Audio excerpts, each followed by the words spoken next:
Hello everyone, my name is Blaine Pearson and I am an instructor in Texas Tech's Personal Financial Planning program. In this video, we're going to take a look at an overview of systemic and unsystemic risk. To begin, let's first start out by defining what systemic and unsystemic risk is. Starting with systemic risk is simply inherent risk in the system. This type of risk cannot be avoided and cannot be diversified. So, the way I like to think about systemic risk is that it's part of a system, meaning that it is systemic. So, systemic risk and system. Remember those and you'll be fine.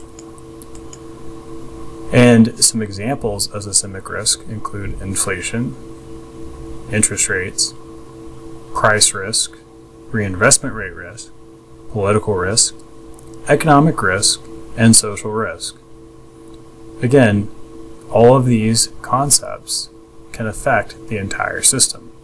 So, inflation affects all stocks. Inflation affects all bonds. Interest rate risk affects all businesses, and hence all stocks. And of course, as we know, interest rates also affect all bonds, and so on. Unsystemic risk is the exact opposite. It affects and isolates the risk of one individual company.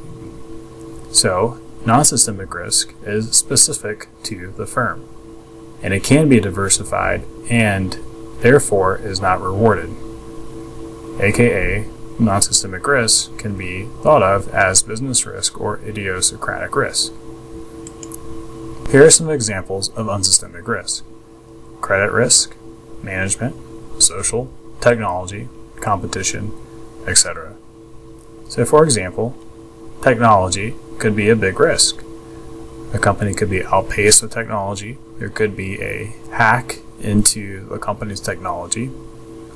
Competition, there could be threat of new entrances. There could be a lower cost competitor. So all of these are specific to an individual firm or business.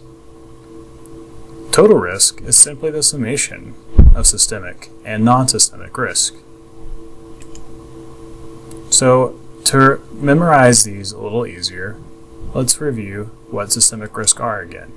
And I like to think of the word prime, P-R-I-M-E.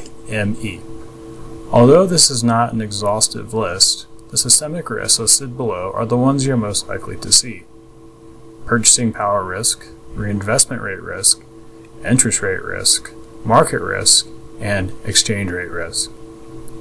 Unsystemic risk, again, are firm or company specific risk. Things like accounting risk, business risk, country risk, default risk, executive risk, and government regulation risk. So, for example, default could be specific to bonds. You may not get paid back as a bond investor if the company defaults on its bond obligations. Since we don't get rewarded or receive a higher interest for non-systemic risk, prices are based on systemic risk exposure only. I'm going to leave you with this slide to review systemic and unsystemic risk and some of those examples. Again, this is Blaine Pearson, and in this video, we covered an overview of systemic and unsystemic risk. Thank you for watching.